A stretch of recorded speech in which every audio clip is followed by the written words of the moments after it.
Қайырлы күн, құрметті көрермен, әріптестер. Астана қаласының коммуникациялар қызметінің алаңында баспасөз конференциясын бастаймыз. Бүгінгі тақырып оңалту техникалық құралдармен қамтамасыз етудің және жаңа тетігі туралы. Спикерлерімізбен таныс болыңыздар. Сартымбетова Ляззат Есмағамбетқызы Астана қаласы бойынша халықты әлеуметтік қорғау саласындағы реттеу және бақылау комитеті департаменті басшысының орынбасары.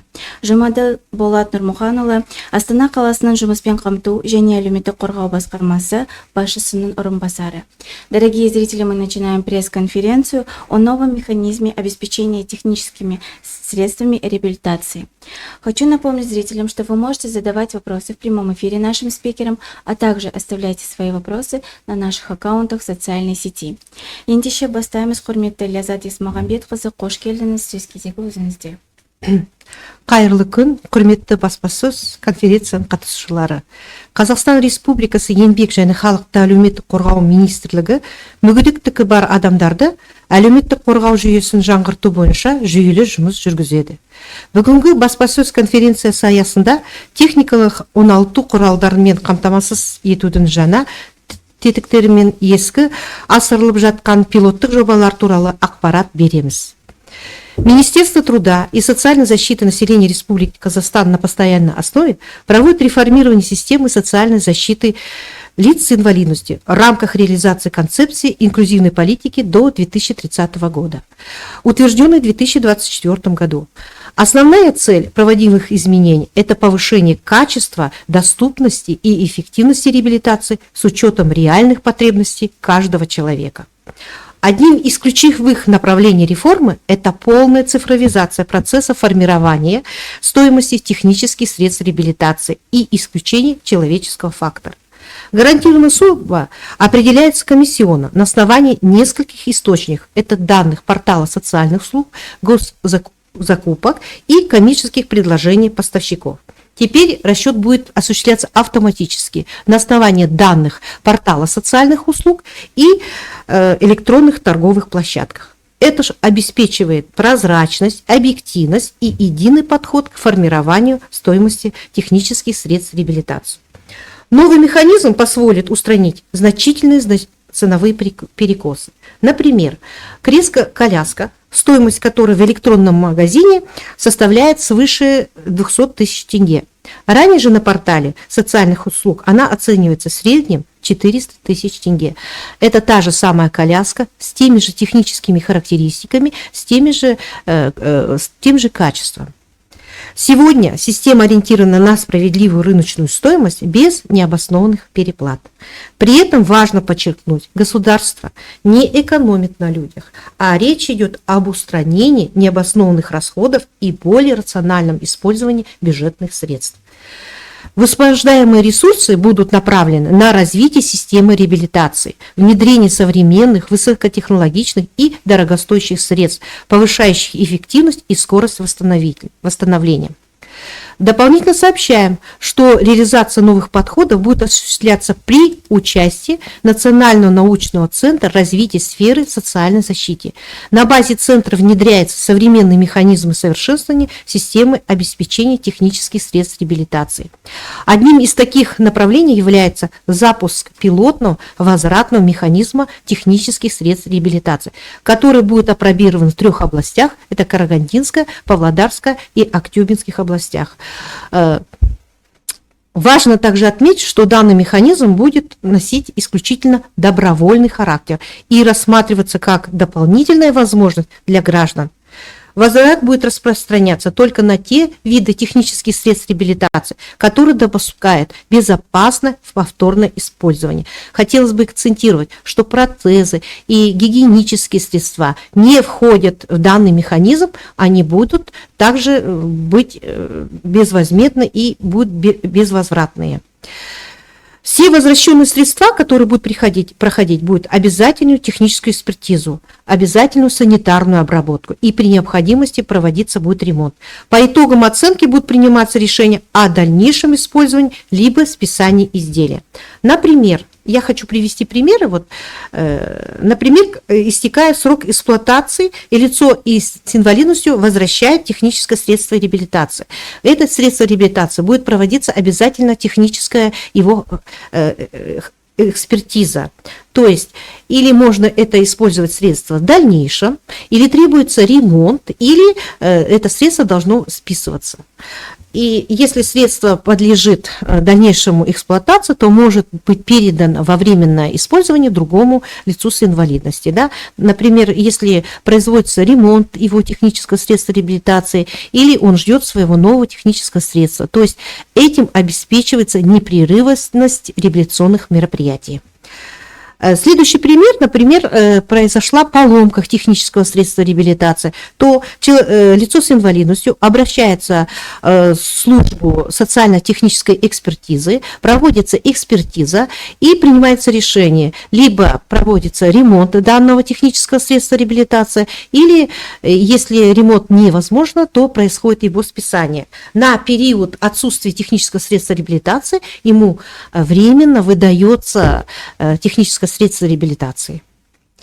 Таким образом, новый механизм позволяет обеспечить непрерывность предоставления технических средств реабилитации, и лицо с инвалидностью сможет получить техническое средство реабилитации во временное пользование на период ремонта собственного средства или ожидания его нового изделия. Также хочу сказать, что на базе Национального научного центра развития сферы социальной защиты внедряется служба социально-технической экспертизы. Какова его основная задача? Это принимать решения не только исходя из формальных сроков эксплуатации, но и с учетом фактического состояния технического средства и индивидуальных потребностей человека. Это позволит повысить обоснованность принимаемых решений, обеспечить техническое сопровождение пользователя технических средств реабилитации и продлить срок эксплуатации оборудования при возможности его ремонта. То есть на практике техническая служба экспертизы будет на всех этапах сопровождать лицо с инвалидностью. Если необходимо ремонт, или необходима консультация, или индивидуальный подбор, необходим техническое средство реабилитации. Таким образом, проводимые реформы Министерства труда и социальной защиты населения Республики Казахстан направлены на формирование современной и справедливой системы обеспечения технических средств реабилитации. Таким образом, исключается субъективный подход, обеспечивается прозрачное и справедливое ценообразование, повышается качество технических средств реабилитации, сокращаются сроки ожидания и повышается доступность услуг. Внедряется современный механизм сопровождения и экспертизы, а также усиливается контроль эффективности использования бюджетных средств. Ключевой смысл проводимых изменений заключается не в экономии, а в повышении качества жизни лиц с инвалидностью, обеспечение доступной, эффективной и непрерывной системы реабилитации, ориентированной на реальные потребности каждого человека. Благодарим за содержательный доклад. Келесі сөз кезегі Астана қаласының жұмыспен қамту және әлеуметтік қорғау басқармасы басшысының орынбасары Болат Нұрмаханұлы сізге беріледі. Қайырлы күн, құрметті бақ өкілдері, әлеуметтік желіден көріп отырған көрермендер. Жалпы қазіргі уақытта Астана қаласында 41.089 мүгедектігі бар адам, соның ішінде ересек 29.984 және 12.105 мүгедектігі бар бала тұрады. Мүгедектігі бар адамдардың құқықтарын қамтамасыз ету және өмір сүру сапасын арттыру жөніндегі ұлттық жоспарды іске асыру аясында әлеуметтік қызметтер порталы енгізілді. Абилитациялау және оңалтудың жеке бағдарламасындағы ұсынымға сәйкес, мүгедектігі бар адамдар, оның ішінде мүгедектігі бар балаларға оңалтудың техникалық құралдарымен және оңалту қызметтерімен әлеуметтік қызметтер әлеумет.gov.kz порталы арқылы қамтамасыз етіледі. 2025 жылдың қорытындысы бойынша мүгедектігі бар адамдар абилитациялау және оңалтудың жеке бағдарламасына сәйкес оңалтудың техникалық құралдарымен және оңалту қызметтерімен 44.217 құрал қамтамасыз етілді. Оның ішінде протездік ортопедиялық көмекпен 7.687 құрал, сурдо техникалық құралдармен 1020 құрал, тепло техникалық құралдармен 1594 құрал, арнайы жүріп тұру құралдармен 1436 құрал, санаториялық курорттық емдеумен 8587 адам, жеке көмекші қызметімен 3036 адам, ымдау тілі маманымен 577 адам, міндетті гигиеналық құралдармен 20.280 құрал қамтамасыз етілді. Есабес автоматтандырылған ақпараттық жүйесі деректер базасына сәйкес 2025 жылы мүгедектігі бар адамдардың абилитациялау және оңалтудың жеке бағдарламасының орындалуы 87% құрады. Жоспар 80%. Сонымен қатар бүгінгі негізгі тақырыбымызға қатысты мүгедектігі бар адамдарды техникалық оңалту құралдарымен қамтамасыз етудің қолжетімділігін арттыру мақсатында оңалтудың техникалық құралдарын өтеусіз пайдалануға беру, яғни қайтарымды тетігін енгізу жөнінде пилоттық жүзеге асырылуда. Аталған жобаның негізгі артықшылықтарын айтып өтетін болсам, мүгедектігі бар адамдарды оңалтудың техникалық құралдарымен қамтамасыз ету мерзімдерінің қысқаруы, оңалту құралдарының қолжетімділігін арттыру, бюджет қаражатын ұтымды әрі тиімді пайдалану, техникалық құралдарды қалпына келтіру және санитарлық өңдеуден кейін қайта пайдалану мүмкіндігі. Мүгедектігі бар адамдардың отбасыларына түсетін әлеуметтік жүктемені төмендету. Басқарма аталған пилоттық тетікті енгізуді жалпы қолдайды, себебі оны іске асыру оңалтудың техникалық құралдарының қолжетімділігін арттыруға, оларды жедел ұсынуға, сондай-ақ бюджет қаражатын тиімді пайдалануға арттыруға бағытталған.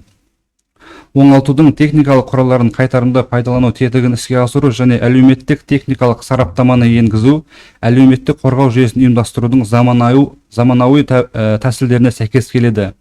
Және қызмет алушылардың қажеттіліктерін айқындауда неғұрлым атаулы, объективті әрі әділ тәсілді қамтамасыз етуге мүмкіндік береді.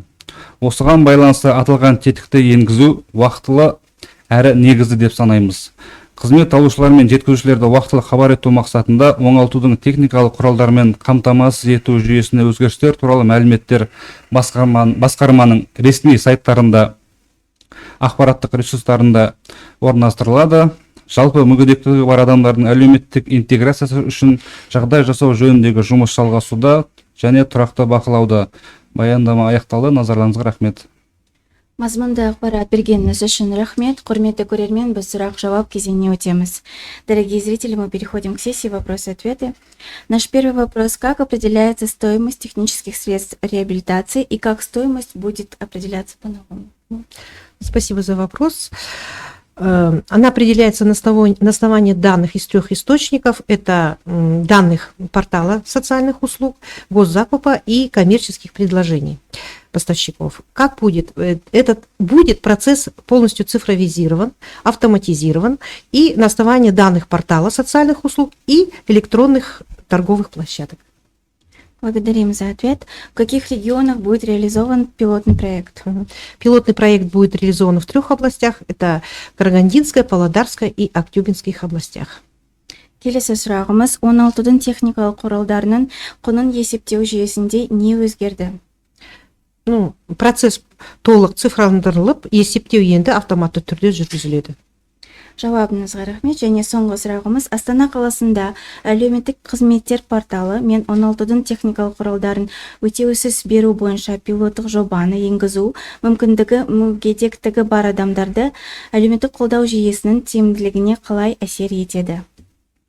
Сұрағыңызға рахмет. Жалпы атап өтетін болсам, жоғарыда атап өттім, жалпы мүгедектігі бар адамдарды техникалық оңалту құралдарымен қамтамасыз етудің қолжетімділігін арттыру мақсатында оңалтудың техникалық құралдарын өтеусіз пайдалануға беру, қазіргі уақытта қайтарымды тетігін енгізу пилоттық жоба жүзеге асырылуда. Жалпы аталған жобаның негізгі артықшылықтарын айтып өтетін болсам, мүгедектігі бар адамдардың оңалту техникалық құралдарымен қамтамасыз ету мерзімдерін қысқарту.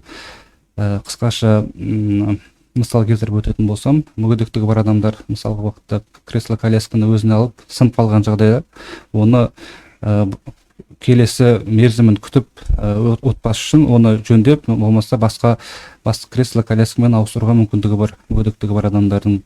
Және осы оңалту құралдарының қолжетімділігі, сонымен қатар осы бюджеттік қаражатымыздың ұтымды тиімді пайдалану және техникалық құралдарды қалпына келтіру және санитарлық өткеннен кейін қайта пайдалану мүмкіндігі.